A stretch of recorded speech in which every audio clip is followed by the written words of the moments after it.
itu mahasiswa di Universitas Bumi Barat. Nah, di video kali ini saya itu akan menjelaskan atau sedikit men-sharing mengenai data storage. Oke, kita langsung saja ke pembahasannya.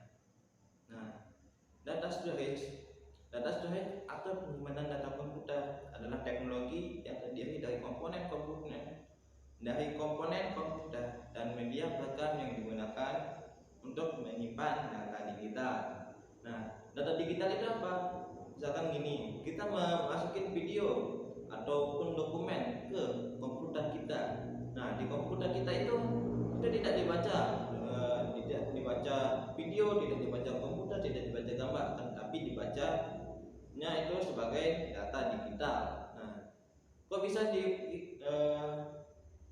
bisa berubah menjadi data digital? Ya, karena komputer atau PC biasanya itu hanya menerima atau menerima inputan berupa data digital. Nah, untuk mengubah apa yang kita masukkan itu menjadi data digital, maka disitulah fungsinya data storage. Nah, di data storage ini itu sedikit membahas tentang memori dan penyimpanan. Ya, jadi jangan salah ya, antara yang dua ini itu sama, tapi sebenarnya itu berbeda.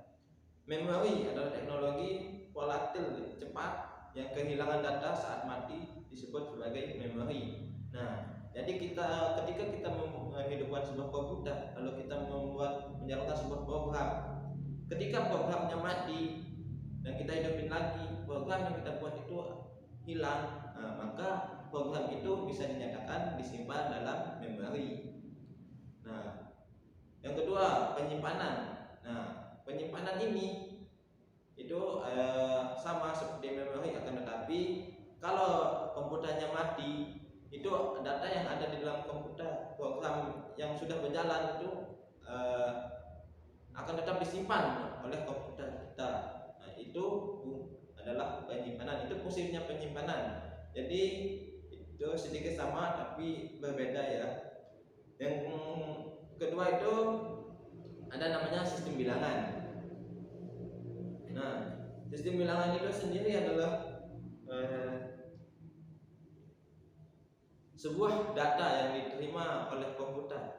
Nah, jadi yang kita inputkan itu ke komputer itu akan diubah jadi data digital. Nah, jadi data digital itu setelah berubah jadi data digital, maka akan dibaca itu sebagai sistem bilangan. Nah, sistem bilangan itu ada 4 ya. Yang pertama itu adalah ada sistem bilangan desimal, sistem bilangan biner, sistem bilangan oktal, dan sistem bilangan heksadesimal.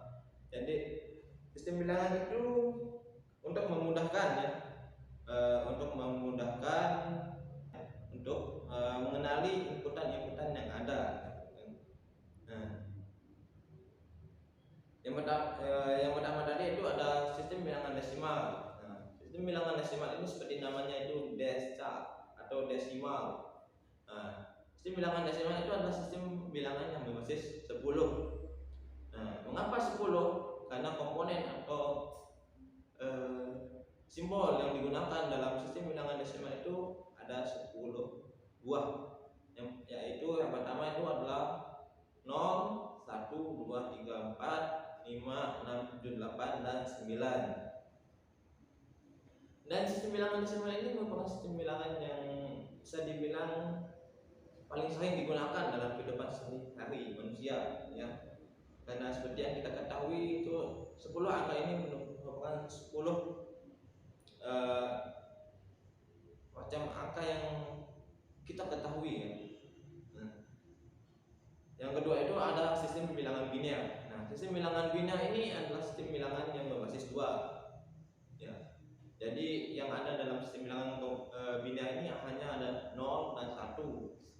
Nah, mengapa sistem bilangan biner ini dibuat? Karena komputer itu hanya mengenal yang namanya angka 0 dan 1. Semua inputan yang masuk ke PC atau komputer kita itu akan diubah menjadi sistem bilangan biner ya.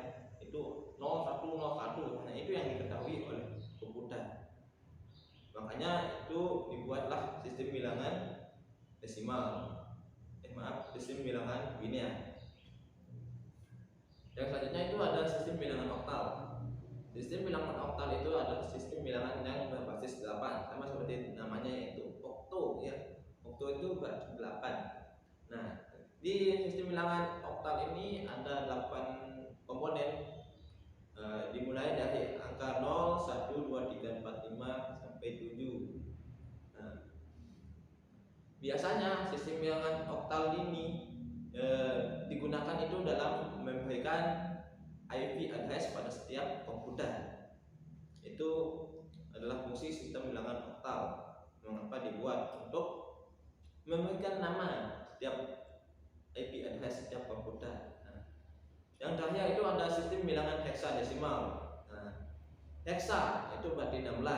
Jadi bisa disimpulkan bahwa sistem bilangan heksadesimal ini komponennya itu ada 16. Apa aja komponennya itu? Nah, komponennya itu ada 0, 1, 2, 3, 4, 5, 6, 7, 8, 9. Nah, dan A, B, C, D, E, F. Nah, jadi huruf A, B, C, D, E, F ini itu adalah simbol untuk angka 10 sampai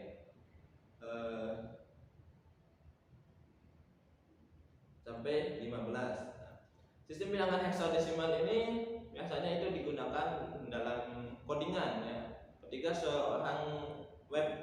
seorang desainer ya membuat program, ketika ingin mewarnai sesuatu, maka warna itu diberikan nama dengan menggunakan sistem bilangan heksadesimal. Nah, jadi itu adalah sistem bilangan yang ada di komputer, yaitu ada 4 jadi ya. Yang pertama itu sistem bilangan biner, sistem bilangan oktal, sistem bilangan desimal, dan sistem bilangan heksadesimal. Selain di sistem bilangan, data storage juga itu membahas mengenai main memory ya.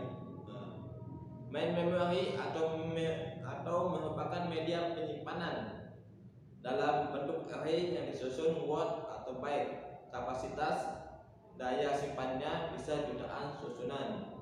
Jadi untuk main memory ini, setiap file yang masuk ke PC atau komputer kita akan diberikan nama yang disusun word atau byte. Nah, jadi kalau kita masukin dokumen, gambar atau sebagainya itu ke komputer, maka komputer itu akan langsung menamai apa yang dimasukkan itu dengan word atau byte.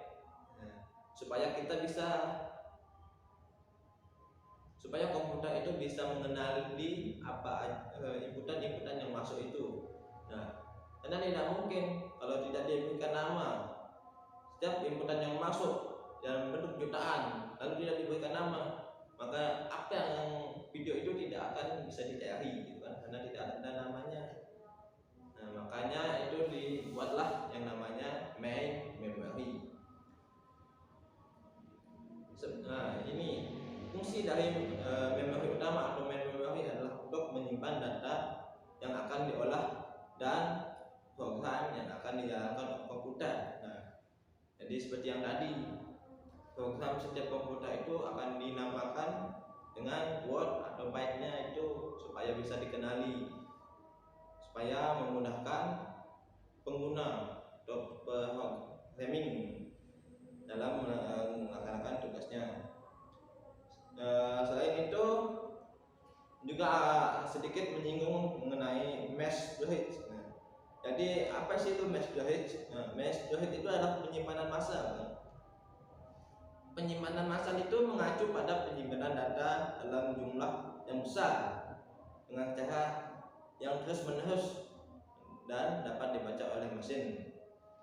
Nah, secara umum istilah ini digunakan sebagai besar dalam kaitannya dengan hard disk drive contemporary, tetapi telah digunakan besar dan kaitannya dengan memori seperti Kubernetes, ada komputer. Nah, itu adalah sedikit definisi mengenai mesh storage. Mesh storage itu dibagi menjadi dua kelas ya, atau dua perbedaan. Yang pertama itu mesh storage data lokal di perangkat seperti smartphone ataupun komputer. Nah, jadi di smartphone atau komputer kita itu atau di laptop kita itu memiliki mesh storage juga. Dan yang kedua yaitu mesh storage dalam skala besar. Biasanya itu ada di server pusat sebuah perusahaan. Nah, jadi di dua komponen ini juga terdapat yang namanya mesh storage. Nah, mungkin hanya ini aja yang bisa saya sampaikan kepada teman-teman. Semoga ini ada manfaatnya walaupun hanya sedikit. Kurang lebihnya saya mohon maaf. Wabillahi taufiq wal hidayah. Wassalamualaikum warahmatullahi wabarakatuh.